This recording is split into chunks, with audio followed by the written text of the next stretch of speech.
Dito tayo kay si Tita Suset. Kitchener. Ano yun?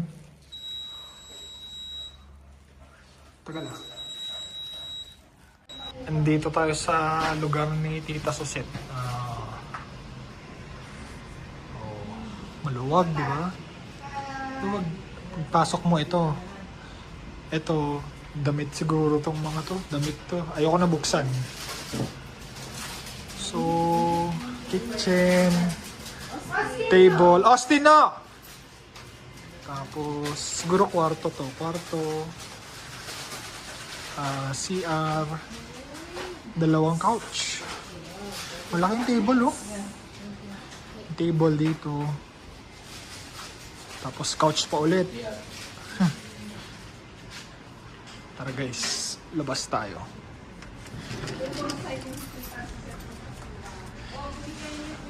So doon tayo galing. Ilang building to? Isa doon. 1, 2, 3, 4, 5. Siguro 5 building to. Parang compound to eh. Tapos meron pa dun sa taas oh. Siguro feeling ko gagawa pa sila ng bahay or building. Tapos maganda dito, maraming pine tree. Ganda ng lugar ng dito sa set. Nami-miss niya siguro. Ilang building? 1, 2, 3, 4. 5 building siguro to. Oo, 5 building. Tapos ang maganda dun sa zoom natin. Yan. Oh, food bay. Ang dami nang niluto ni Tita Suset ah. Mga chicken, shrimp, mga favorite ni Leslie. Oh, favorite ko to, palabok. Thank you. Nalimutan ko ang chicharon. Sabi ko, bibili ako. Nag-lista na ako na bibilihin ko. Ako, na-short na sa time. Okay lang.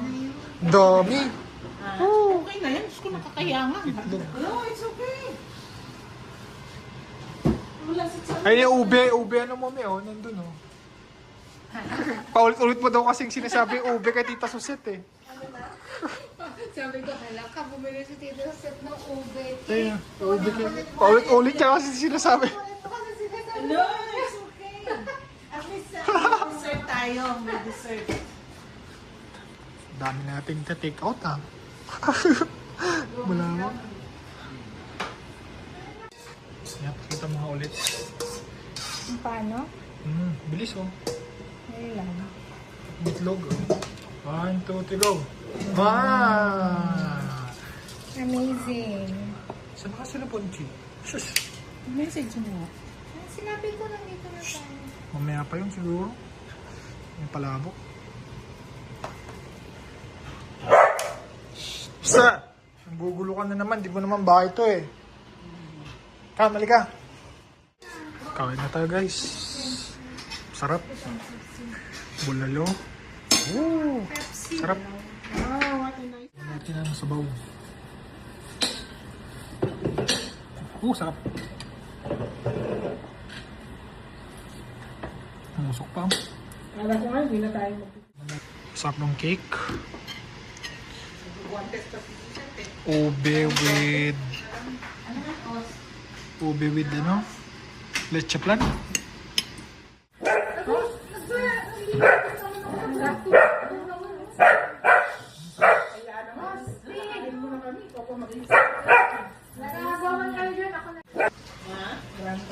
Hindi, yung cake. ko, 8 lang ito, puro bigay. Isang set na Sapag cake. isang set na pareho, isang set din na pareho. Kaya Sapag cake na, Loms. ang bisita ko, iba-iba na Sapag cake. titipid Iba ko na nga iba na yung plates, Tipid mo, dami-daming cake. tsaka yung bowl. Ooh. Ito yung mga itsura ng busog. Ginaantok. Inaantok to. Si Daddy inaantok. Oo nga, naku, mahirap. Yes, Austin, I know. Ano nun? doon yung hotel. Ibang bisita natin nandito na. Mga pobre. Oo nga. Until now, it's 500 plus Sila per Ponchi kilo. susunod. Pero sa... Ipi muna si Austin. Antayin natin si Ponchi. Andito na daw sila. Nasaan na kaya sila? Dito tayo sa tapat ng building. Mahangin. Nasaan kaya sila? Naghanap siguro ng parking. Diyan lang yan. Pero nakapipi na si Austin eh. Saan kaya sila? Doon tayo nakapark oh. Layo. 4 lang kasi ang parking dito eh. Ay, ayun yata sila. Ay, sige Bunchi. Di na, okay na. Kain lang kayo. Hindi, kain lang kayo. Black leather. Oh, may mga card. Hindi mo na rin yung drug driver. Ay, dito ba? Kain lang kayo. Yung driver mo, galong-galong ako. Sarap to, sarap oh. Ito nga, tinira nga kasi. Plus coffee. Sarap yan. May kape dun oh, may kape oh. Diba? Ponchi, sa Amerika. May bahay yun, may bahay. Wala daw. Hindi, may bahay po, may bahay. Papahinga na Ano pa. ba kayo pa kayo doon? Doon na yung bahay namin. Tsaka Ponchi, pakita mo nga yung picture. hindi na kasi So pag pinasyohan mo kasama na yung bahay nyo. Oo, pero wala akong picture. 3,700 square meters. Dati may cellphone pa. Tutulog na. Yan ang bahay mo. Kasama na po yung sa Ilang square meter po yun? May 140. Bukas Never too late ko yan. Never too late. Abay, kung di siya nga lang puso, white house. Kung kalooban ng Panginoon. Hindi tayo nakita makahindi. ko, sabi ko, Yeah. when the time is right, the Lord will make it happen. So, Amen. sabi nga, this is the right time na binigay sa inyo ng Lord. Though, sabi natin, ngayon lang kayo nakapag-start parang i-celebrate natin o i-bless natin. Pero, January, so, binigay sa inyo ng Panginoon, di ba? So, how many years you've been here? Tagal-tagal na rin. But this is the right time, di ba? Na ibinigay sa inyo ng Lord. Dito sa kanila. Di ba? Yes. So it's a favor, blessing ng Lord. Pinagkalooban po siya ng isang panibagong tahanan dito sa Kitchener.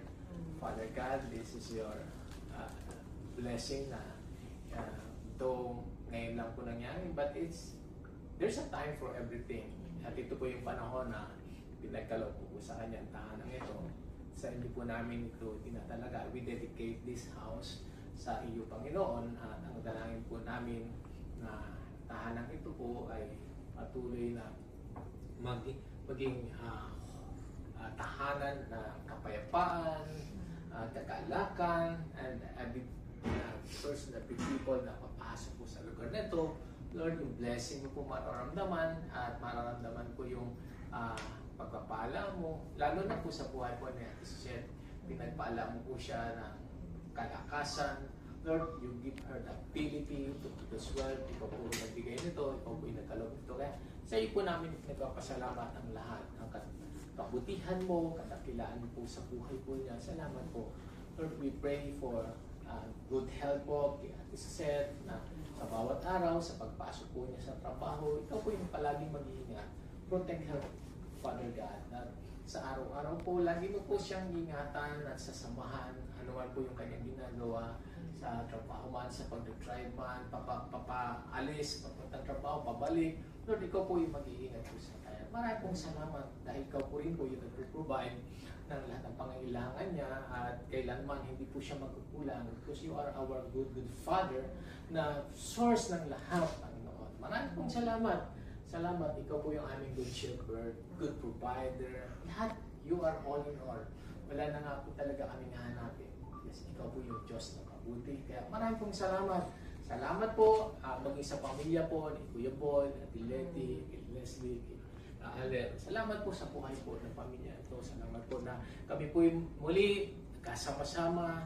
This is not an accident, but this is your divine appointment na muli kami nagkasama-sama, Panginoon, para sa isang okasyon na ito. Simple man, but Lord, we thank you for everything, for your goodness. Salamat po.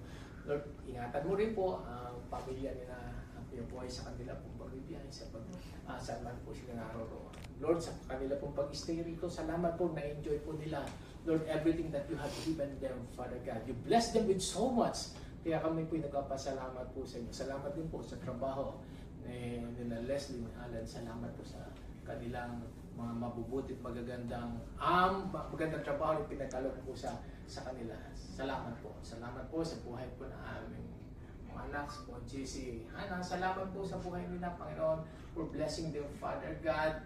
Ganun din po, pag-iingat mo po sa kanila. Lord, we declare sa buhay po nila, Panginoon, Lord, yung patuloy na kalakasan din, Panginoon. Salamat po sa buhay ni Kim. Salamat po sa ganun din po sa business na pinagdala mo sa kanya. At sa bawat isa po sa amin, Lord Father God, meron po kaming kanya-kanyang pinagkaloob ka sa bawat isa. And we are so thankful and grateful for you for everything.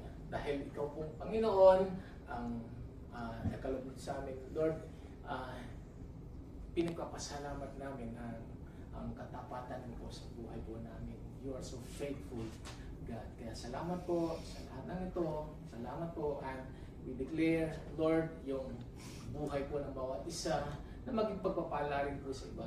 Lord, may our lives be a blessing to others as well. Thank you so much dahil ikaw po yung nagpakita sa amin ng kagandahang loob. It's only by your grace, Panginoon, kung bakit nabubuhay po kami. Wala po kami pwedeng may pagmalaki sa sarili po namin. Hindi po namin pwedeng ipagmalaki. But because of you, ikaw po yung pwede na po namin ipagmalaki kasi ikaw po yung gumagawa na mabubuting bagay po sa buhay namin. Kaya marami pong salamat. Salamat po sa sandali ito, na ito, pinagkalpo sa amin, at isang linggong darating at sa bawat araw. Lord, sa inyo po namin yung pinagkakatiwalaan. Even, Father God, Lord, ano man po yung mga kinakahat ng bawat isa. Sabi mo nga, cast all your cares upon me, for I care for you. Lord, ikaw po talaga yung nangangalaga, nag-iingat. Alam mo lahat ng aming mga pinagdaraanan, wala po kami maibibigin sa iyo. Kaya lahat, Panginoon, sa iyo po namin pinagkakatiwala. And we believe, Father God, before pa man namin maranasan yung mga bagay na ngayon ay pinagdadaanan, you have already the solution. You provided already the solution. We just have to trust in you and depend. Magdepende lang po kami sa iyo, Panginoon. Kaya marami pong salamat. We believe, Father God, that we are already triumphant and victorious in Jesus' name. Amen. Amen. Amen. Thank you so much. Thank you, Tisa Tuzet. Picture ka gamitin mo yung phone mo. Oh, Ha? thank you. Pwede na i-send sa akin. Picture, picture. Picture tayo.